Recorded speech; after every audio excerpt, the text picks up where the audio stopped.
Close your eyes for a moment. Now imagine you've gone 2 full days without eating. Your stomach burns with hunger. Every step feels heavier than the last. Yesterday, after hours of searching, you finally found a herd of deer. You watched them from a distance, memorized the direction they were moving, and marked every landmark in your mind. Tomorrow's hunt wasn't just another chance, it was your family's only chance. One successful hunt means food. One failure means another night with an empty stomach. As the sun rises, you grab your spear and step outside. Then, you feel the first drop. At first, it doesn't seem important, just a little rain. You've survived rain before, but within minutes, the sky turns black. The wind begins to howl through the trees. Rain crashes down so hard that the world beyond a few steps simply disappears. The ground beneath your feet turns into thick mud. The tracks you spent all day following yesterday are gone, completely erased. It's as if the herd never existed. You wait. Surely the storm will pass.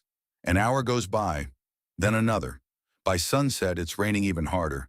You wake up the next morning, and nothing has changed. The rain is still falling. The wind is even stronger. Your fire is struggling. The river beside your shelter is rising. Everything around you is soaked. You can't hunt. You can't travel. You can't even see far enough to know if danger's coming. For the first time in days, you're not chasing survival. You're trapped by it. Today, if it rains for a week, life barely changes. You stay inside. Maybe make coffee. Watch a movie. Scroll through your phone while listening to the sound of rain outside your window. For most people, rain feels peaceful, comfortable, even relaxing. But for almost all of human history, rain was never relaxing. It was one of the most dangerous events your family could face. Because the storm itself wasn't what killed you. It was everything the storm brought with it.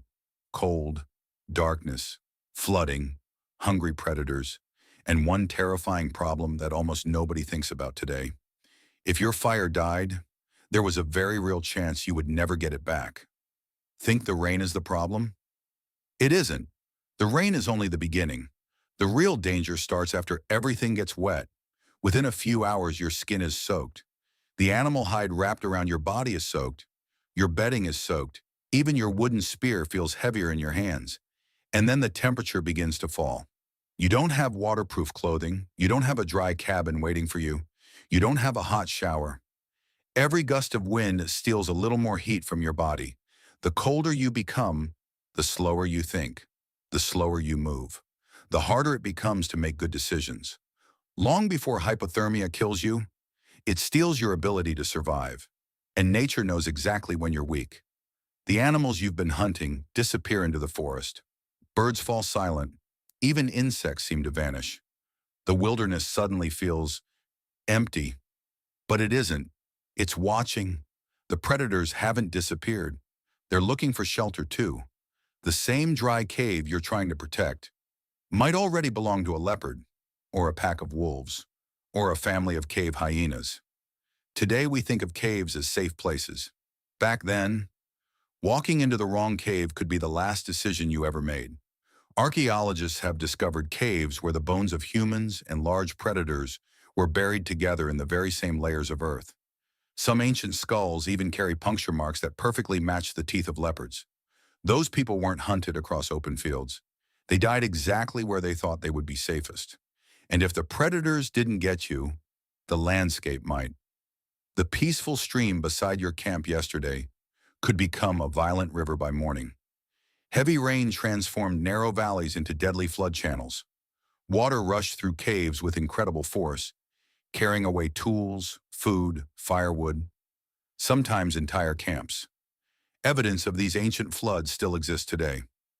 Inside prehistoric caves, archaeologists have found thick layers of mud and flood sediment lying directly on top of old campfires and stone tools. Some of those shelters were never used again, not because people wanted to leave, because they had no choice. Imagine waking in complete darkness, hearing nothing except pounding rain and rushing water. You don't know if the river will reach you. You don't know if something is waiting outside. You don't know whether tomorrow will bring food or another day of hunger. And through all of it, one small orange glow in the corner of the cave becomes more valuable than anything you've ever owned. Not your spear, not your food, not even your shelter, your fire. Because if that flame disappears, everything else begins to disappear with it. By the third day, the rain still hasn't stopped. The cave feels colder than ever. Your clothes are damp. Your hands are numb. The children have stopped asking when they'll eat. Everyone keeps looking toward the same place, the fire.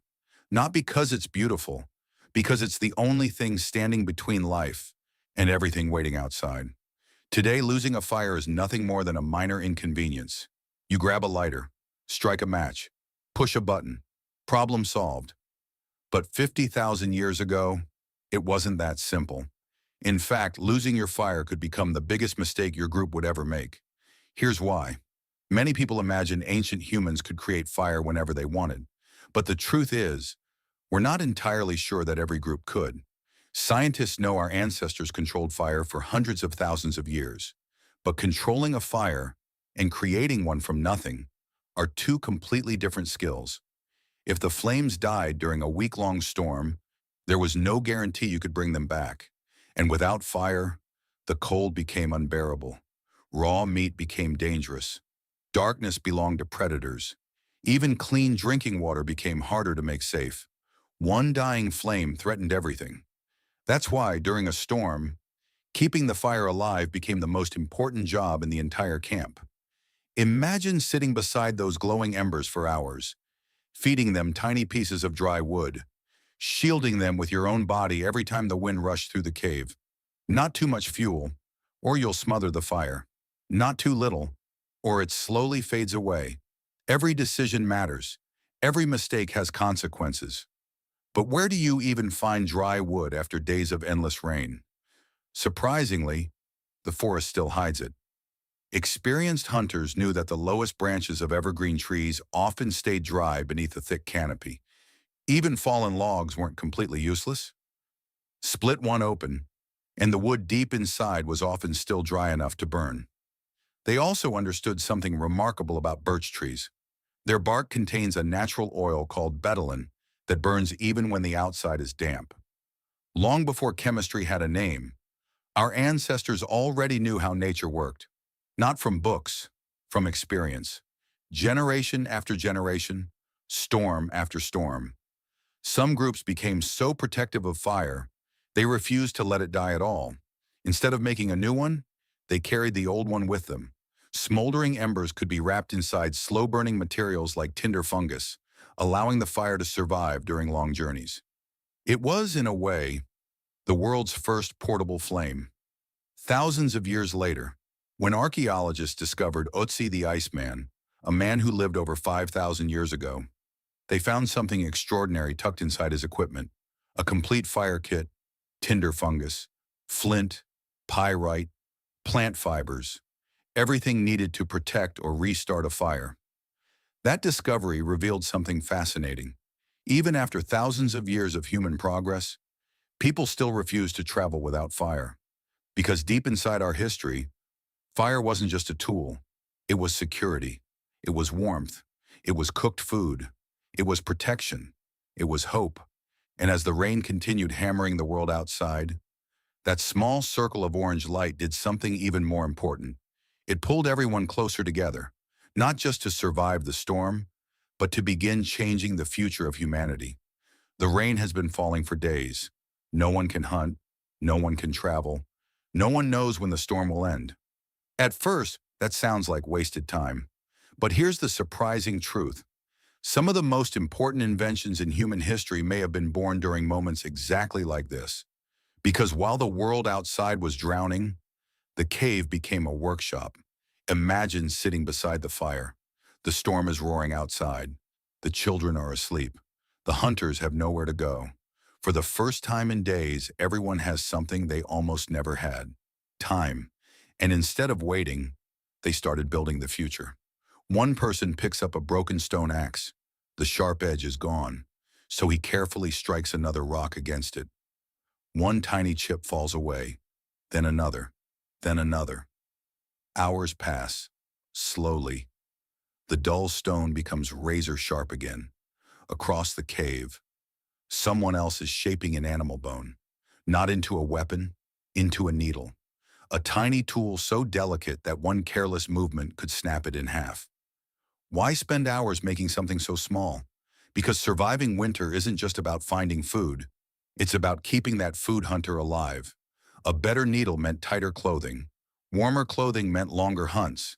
Longer hunts meant more food.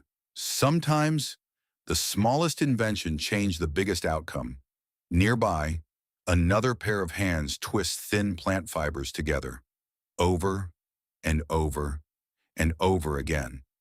It looks boring, almost pointless, until those weak fibers become a single piece of strong rope. That simple rope could tie a spearhead firmly to a wooden shaft, secure heavy branches while building a shelter, create traps that kept hunting even while people slept. Without rope, many of humanity's greatest inventions would never have worked. And yet, it probably wasn't invented during an exciting adventure. It was probably invented on a day when nobody could leave the cave. Archaeologists have uncovered incredible evidence of these quiet moments. Inside caves across Africa, Europe, and Asia, they've found thousands of tiny stone flakes scattered around ancient fireplaces. Not random piles, organized work areas, the prehistoric version of a workshop floor. At Blombos Cave in South Africa, researchers discovered something even more astonishing. A workshop nearly 100,000 years old, grinding stones, pieces of red ochre, bone tools, and shells used like mixing bowls. This wasn't an accident. Someone followed a process. Mix, grind, stir, store. Long before factories, humans were already producing materials with surprising precision. Then there was the cave itself. It wasn't just a place to hide anymore. It became a home. People covered the hard ground with layers of grass and reeds to make soft sleeping areas. Some groups even added leaves from plants that naturally repelled insects. Think about that for a second. 70,000 years ago, people weren't only trying to survive. They were trying to sleep better, to stay healthier, to make life a little more comfortable. That's one of the biggest misconceptions about ancient humans. We imagine them spending every waking second running from danger. But that's not what the evidence shows. The smartest groups weren't always the strongest. They were the ones who used bad weather to prepare for good weather. While the storm trapped them inside, they weren't falling behind. They were quietly becoming more advanced.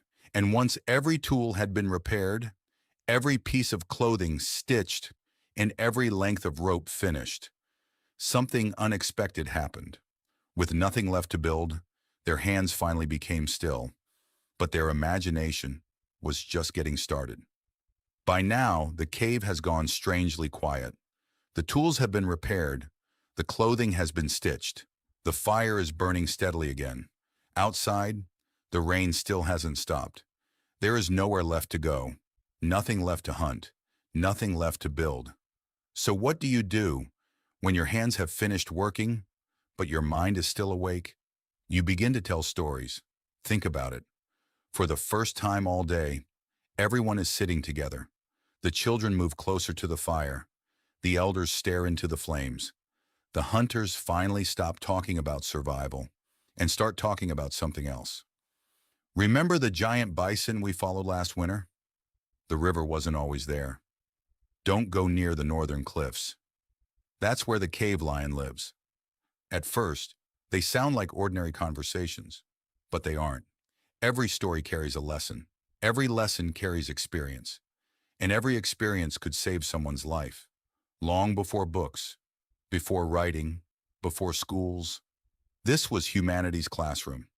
The fire wasn't just giving warmth. It was passing knowledge from one generation to the next. And that may have been one of the greatest survival tools our species ever created. Modern anthropologists have noticed something fascinating. When people gather around a fire, their conversations naturally change. During the day, they usually talk about practical problems, food, work, tools. But once night falls and faces are lit by firelight, people begin sharing memories, stories, beliefs, and ideas. The fire doesn't just light the cave, it changes the way people think. Now imagine that happening. Not for one evening, but for days, maybe even weeks. A storm that trapped people together also gave them something incredibly rare: time to imagine, time to teach, time to dream. And perhaps that's exactly where human culture began. Then something extraordinary happened. Someone picked up a piece of charcoal, not to cook, not to make fire, to draw. At first, perhaps it was only a simple line. Then another, the outline of a deer, a horse, a mammoth, a hand pressed against cold stone. Thousands of years later, those drawings are still waiting for us, deep inside caves in France, Spain, Indonesia, and many other parts of the world. Their silent voices remain. The amazing part isn't simply that ancient humans painted animals, it's how they painted them. Muscles stretched beneath the skin, heads turning, animals running. Every detail shows careful observation. These weren't random sketches. They were created by people who had spent a lifetime watching the natural world. And here's the mystery that still fascinates archaeologists today. Many of these paintings weren't found near the cave entrance, where families lived. They were discovered deep inside narrow passages, far beyond daylight. Imagine carrying a small animal fat lamp through complete darkness, walking hundreds of feet underground, not because you had to survive, but because you wanted to create something that might outlive you. No one knows exactly why they did it. Perhaps they believed the paintings held spiritual power. Perhaps they were teaching young hunters. Perhaps they were simply expressing what it meant to be human. We may never know, but maybe, just maybe, those long days of endless rain gave people something they almost never had: the chance to stop running and start imagining. The storm didn't only protect the body, it gave the mind room to grow. And when the clouds finally began to break, our ancestors didn't walk out of that cave as the same people who had entered it. They walked out carrying something invisible: new ideas, new skills, new stories, the kind of things that could change an entire generation. But the rain wasn't finished teaching them, because once the storm finally ended, the world outside had changed too. And that unexpected change turned the hunt into something completely different. Eventually, the rain stops, not all at once. First, the sound begins to fade. The wind grows quieter.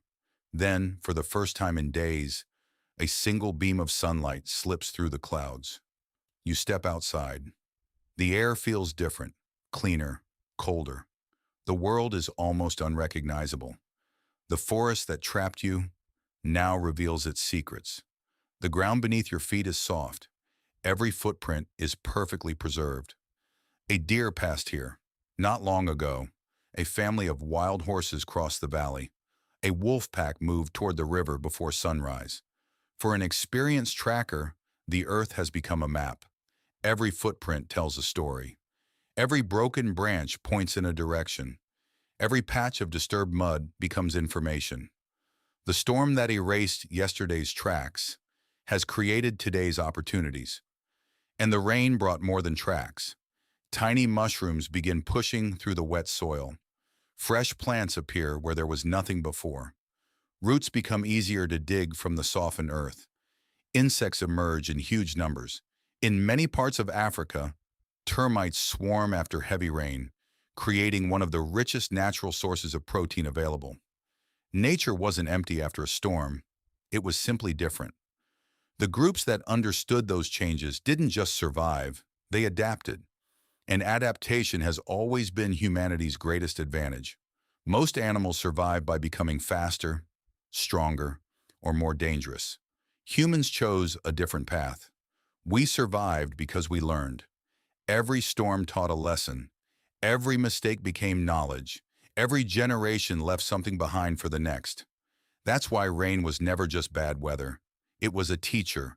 It forced people to slow down, to think, to prepare, to invent, to share. Without those long days trapped together, perhaps better tools would have arrived much later. Perhaps stronger clothing would have taken centuries longer to develop. Perhaps some of humanity's oldest stories would have never been told. And maybe, just maybe, the first sparks of art, tradition, and culture grew brighter because people couldn't leave the cave. It's easy to look at ancient humans and imagine they spent every day fighting nature. But that's only half the story. Sometimes they won simply by waiting, by observing, by adapting, by turning the worst days into the most valuable ones. And maybe that's the greatest survival lesson they left us. Not every day has to be productive on the outside to change your future. Sometimes, the days that feel like you're making no progress at all are the days quietly preparing you for everything that's about to come. 50,000 years ago, rain trapped our ancestors inside a cave, but it never trapped their minds. If anything, it gave them the time to build the ideas, the skills, and the traditions that would one day shape the entire human story. So the next time you hear rain tapping against your window, remember this. To you, it's just weather. To your ancestors, it was a test, a classroom, a workshop, a storyteller, and perhaps one of the greatest forces that ever shaped humanity. Because the rain didn't stop human history, it helped write it.